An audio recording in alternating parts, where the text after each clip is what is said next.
baby. The Lynn Vance Show. Baby! It's the Lynn Vance Show.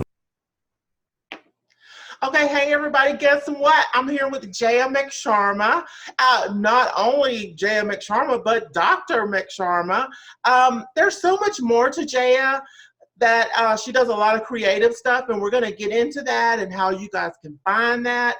But first, I wanted to kind of go over some Facebook comments that I received regarding face masks, because she is a doctor, and if you haven't been watching her stuff, you really need to, because she's really passionate about it, right? I am, very much so, yes. Okay, so girl, you're not gonna believe these comments, I don't think. Oh gosh, okay. So one lady said, I thought masks didn't even do anything. Right, and I want to say that I do understand why people feel that way, because initially when they came out, they told people not to wear masks. So I get that skepticism, but I'm going by what the leader of the country in terms of scientific community is saying, which is Dr. Fauci. And he's saying the only way that we have right now to stop the spread of the virus from person to person is to wear a mask and to social distance. So you got to do it. It only took me one time, Jaya, to see the computer generated thing that they did in a closed room full of people where somebody coughed or sneezed and you could see the particles move. And I was like, oh Lord, that's enough. You know, I wish people could see the virus, because then I think that they would be like, okay, I'm definitely wearing a mask and I'm definitely social distancing because I do not want that inside my body. Okay, and so this other guy said, you people kill me. This is the flu. The folks that died had other stuff wrong with them, would have cleaned them out anyway. That is totally not true. This is not the flu. It is several times more transmissible than the flu. It is several times more deadly than the flu. And it does not just affect the elderly and immunocompromised. I tell people, you know, I can't share patient-specific information, but I had 2 patients with a 60-year age difference. And the younger person had no medical problems, and that patient did worse than the older patient. So it's really depending on how exposed you are, how high the viral load is. It can affect anyone. It does not discriminate the way people think it does. I think what's really sad for me is that Miss Lynn tends to care about people. Sometimes I don't know why, but you know, it really bothers me that some people won't even do it for themselves, much less their fellow citizens of the world. I'm like, absolutely. Yeah, we're trying to drive home is that this is the ultimate way that you can be decent to your fellow neighbor right now. You know, this is the ultimate show of compassion and caring. and it's not that hard. I mean, your glasses fog up a little bit and stuff. I mean, you know, but it is what it is. Can you just tell the people that are watching how bad it really is, and not what you've seen, but you've seen firsthand, you're on the front line. So can you kind of just tell them a little bit? Yeah, what I would tell people, I know people are really watching numbers, and I know you get your information from a lot of different sources, but I can tell you that the coronavirus is still here in our community. It is still causing lots of suffering, and it has a higher mortality than the flu. You know, without being able to tell you specific numbers, I can tell you that it affects everyone. It tends to not discriminate, and it's a very, very heartbreaking and lonely disease. And it has lots of effects even after you get it. It's not like you recover and immediately you go back to normal. A lot of people are having long-term consequences from it that I think we're going to continue to see as this progresses. So I just want to beg people to take it seriously, because you don't want it to happen to you or someone you love in order to understand how serious it is. What about the situation really gets under your skin? What do you see that you're just like, really? I think what drives me crazy is that with the masks and social distancing and all these safety protocols that have been rolled out by the White House Coronavirus Task Force, that there's so much confusing messaging coming from the White House Task Force and then from the leaders themselves.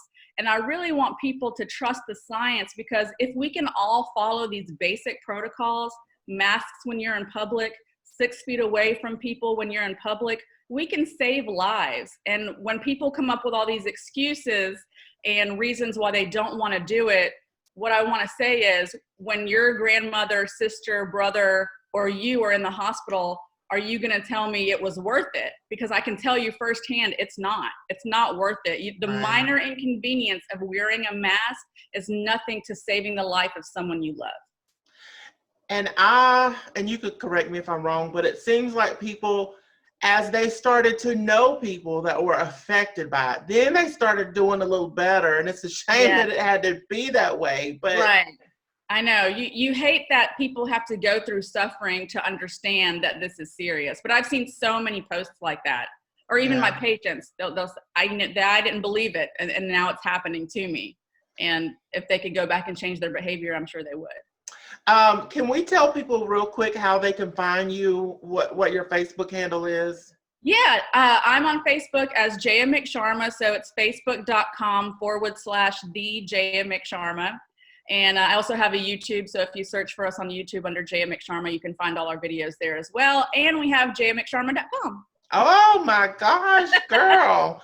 That's the easiest one to find. That is the easiest one to find. It is. So I just want to let you guys know that Jaya, she updates her Facebook page with what's really going on in the world. Yes. Pretty much every day or every other day that she's working. So you guys really need to check that out. It's a real eye-opener.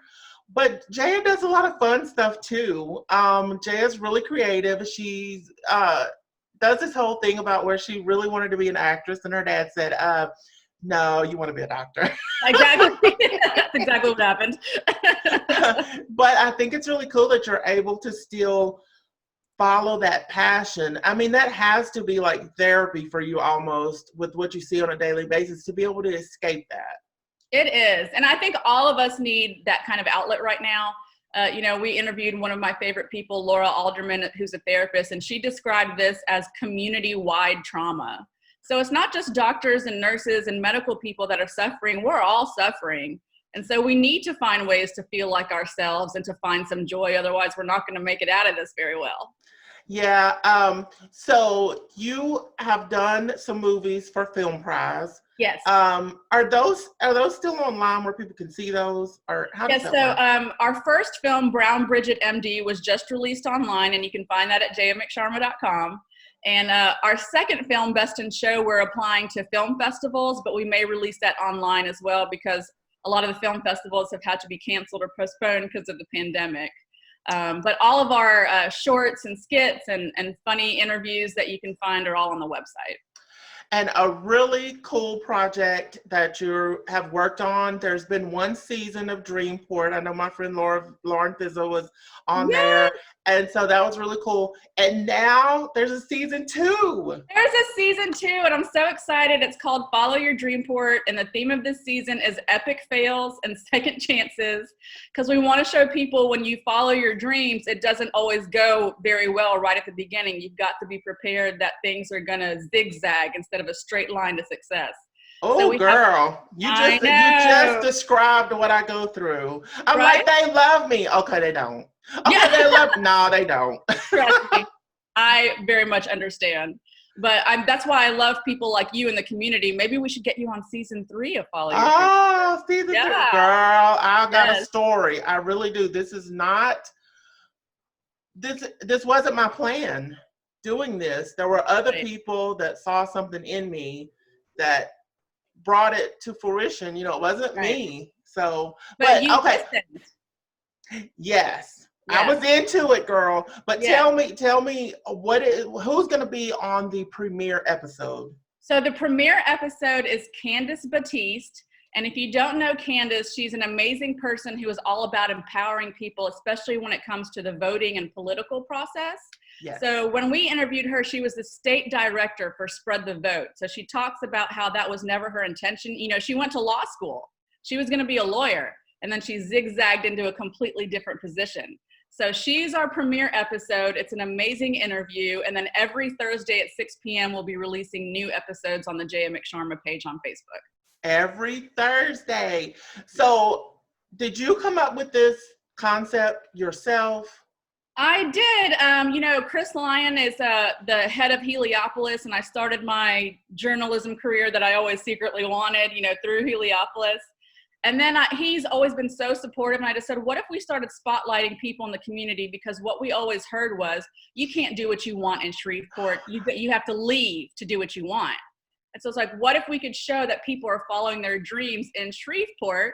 And our friend Valerie Delatte coined the term Dreamport. So we came up with the series, and it really connected with people. And so that's why we're so excited to bring you the bigger and badder and better season 2. Well, that's one thing that I totally agree with you on. People used to always say there's nothing to do in Shreveport. Right. I've done over 130 webisodes, and each of them are at different places, different events, different restaurants. You can't tell me that there's not anything to do. I moved here in 2002, and just the way the city has grown and progressed and evolved has been amazing. There's so much positive stuff coming out of the city. What else do you have coming? Are you got anything else that's in the works, or? Well, I'm working on another short film, but that's in the works. But right now, every Thursday we have Follow Your Dreamport, and every Tuesday we have a new episode of a vodcast I do with my friend and production partner Melissa Munns called Pigeonholed, where we interview people about various topics and try to kind of get an out-of-the-box perspective. So every Tuesday and Thursday, we've got new content going up. Is Melissa kind of the technical person who? Yes, 100%. I have no idea how to work cameras, edit, produce, do all the things that make an episode good. That's all Melissa. Yeah, for the first, I don't know how long, I didn't edit any of my stuff. And I finally just kind of learned on my own, how to do it. But it does take, and we don't have the highest production quality around here at the Lynn Vance show. So well, you have a nice background right now. I just have yeah, I see that keeps But my husband does all the editing for our movies, and Melissa does all the editing for our vodcast and skits. So I'm lucky to have those two in my life, because I tried one video and I hated it. I hated the editing process. Well, I love your stuff. It speaks to people on a level that they can understand and that they can relate to. And that's what I like about it. So I cannot encourage you guys. Where am I looking? I cannot encourage you guys enough to check out Jaya's stuff. It is really powerful. And I am so disappointed that I've never met you in person. And now and now we're at the stage where we can't meet in person. I know. Unless it's from 6 feet away. I know, right? But we'll get there if we all keep doing the right thing. Thank you so much.